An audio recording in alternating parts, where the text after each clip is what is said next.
Elon Musk says his time in the Trump administration has come to an end. His departure comes after 128 days of dismantling government agencies, firing thousands of civil servants, and helping tank Republican chances in a Wisconsin judicial election. But let's be very clear, he is not stepping back because DOGE was a massive success. To the contrary, Musk has gotten nowhere near the $2 trillion in savings he once promised.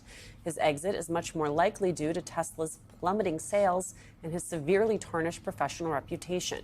Here is his new attempt to clean up that reputation after attaching himself to Trump for the past year. It's not like I agree with everything the administration does. So it's like I agree with much of what the administration does, but we have differences of opinion. I'm a little stuck in a bind where I'm like, well, I don't want to, speak out against the administration, but I don't want to. I also don't want to take responsibility for everything the administration is doing. Is that an interview or therapy session? I mean, baby, who's he trying to convince? Convince yourself, not us, honey. Yeah, really. You need to call your therapist. I'm not buying anything he's selling, period. I just want to know where, I'm going to continue to say it, and I'll get off of my soapbox, but where's the data? Financial information, health information, social services and public benefits information. He has it all. Education information, immigration information. Information about who has contracts where, what the inner workings of government. We don't know anything about those back-end operations that touch on everything you just said. We don't know exactly what those servers look like, how they're run, who has access to them. We don't know what back doors were created off campus that you can just dial in. I mean, we don't know. We don't know it because the administration didn't care.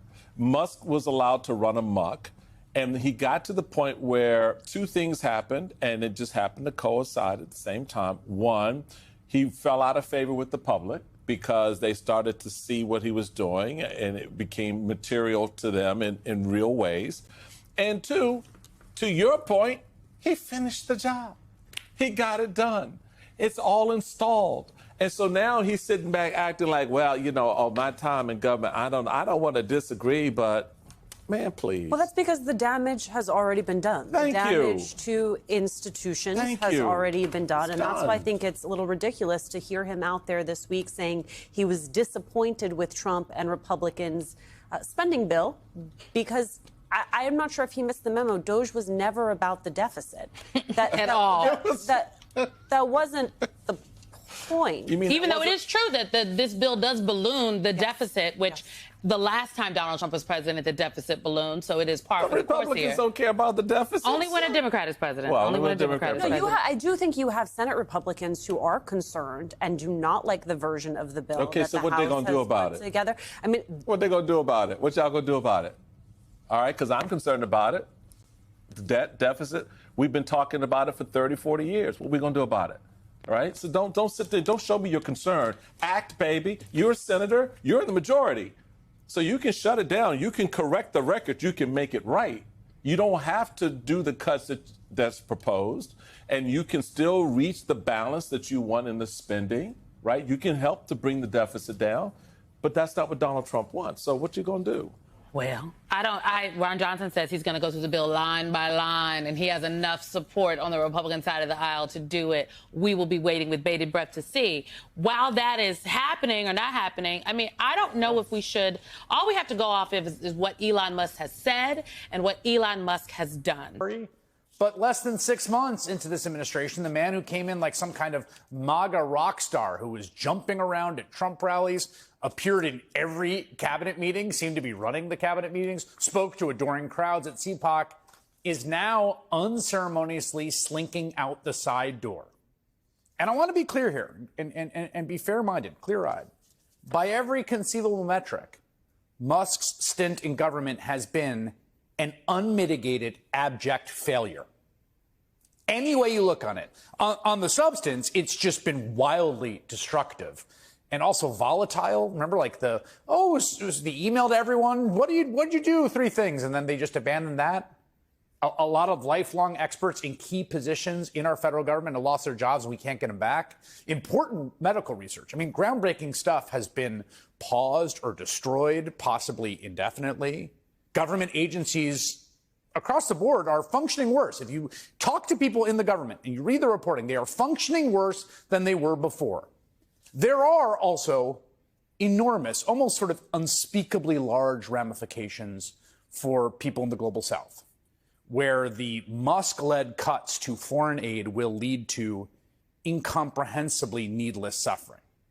I mean, people will most definitely die as a result of cuts to AIDS relief program PEPFAR. In fact, Musk's fellow billionaire Bill Gates warns that cuts to USAID could cost millions of lives throughout the world, after Musk bragged about putting the agency through the wood chipper.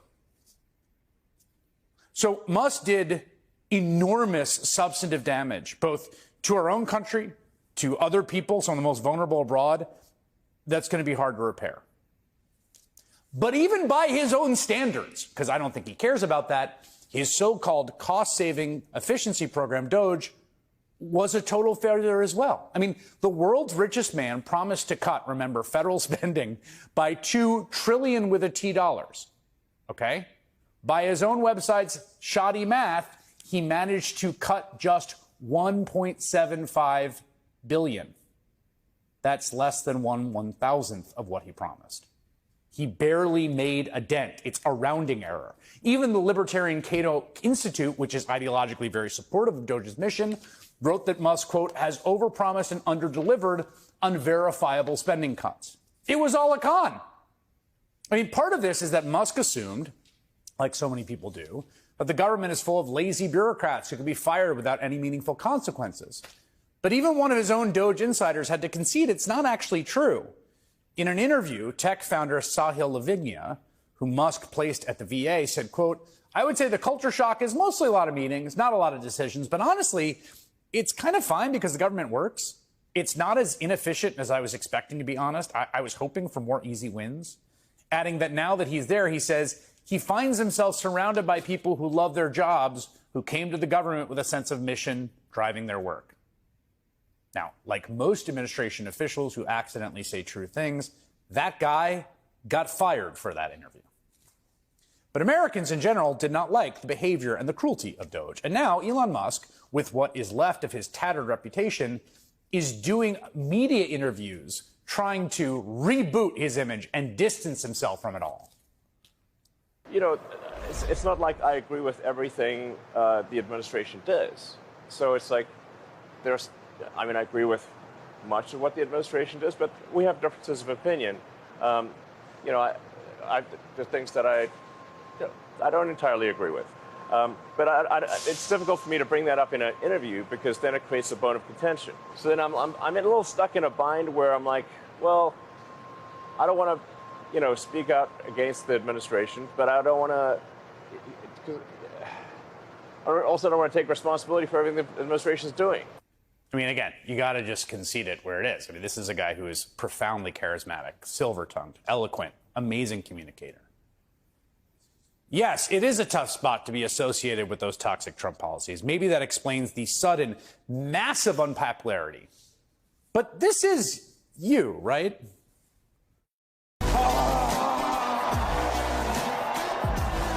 This is the chainsaw for bureaucracy. Chainsaw!